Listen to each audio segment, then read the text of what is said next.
mag-time out muna sa mga hamon, balita ko maihahanda raw na masarap na merienda ang mga taga San Juan para sa amin ni Empoy. Ang pansit bihon with longganisa. Magluluto po tayo ngayon ng pansit bihon na may langgunisa. Sa kawali, una munang igigisa ang manok. Sunod na ihahalo ang bawang, sibuyas, kinsay, at hiniwang longganisa.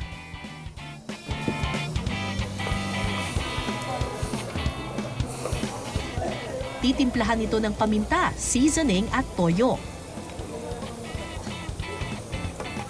Hintayin muna nating maluto yung manok at saka natin ilalagay yung mga gulay. Sunod na ilalagay ang carrots, sitsaro, at repolyo.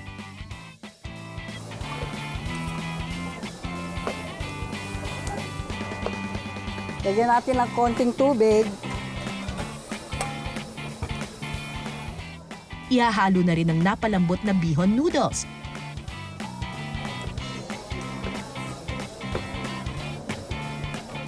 Makalipas ang 5 minuto, ready to plate na ang pansit bihon with longganisa.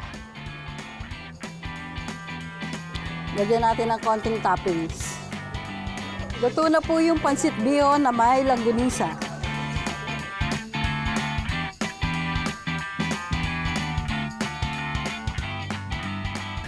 Ito na po ang pansit bihon, Wow. pero longganisa raw yan, Empoy. Akala ko carrots. Parang carrots talaga, di ba? Correct! Kasi orange kulay. Yes, pero longganisa raw yan. Yan yung mga binalot-balot, tinali-tali natin kanina. Hindi nga. Oo, Yan yun. oo. Nga, tingnan mo nga kung langgunisa talaga. Longganisa nga.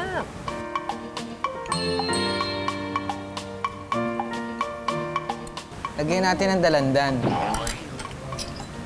Hindi naman pala matamis yung longganisa. Nakakapanibago lang. Ang sarap, ha? Bagay pala, no? Yung dilagyan ng longganisa. Parang pa-chorizo Bilbao ang peg niya. Or chorizong Macau ang peg niya. Parang chorizo. Di ba minsan may mga pansin na nilagyan ng chorizong Macau? Yun.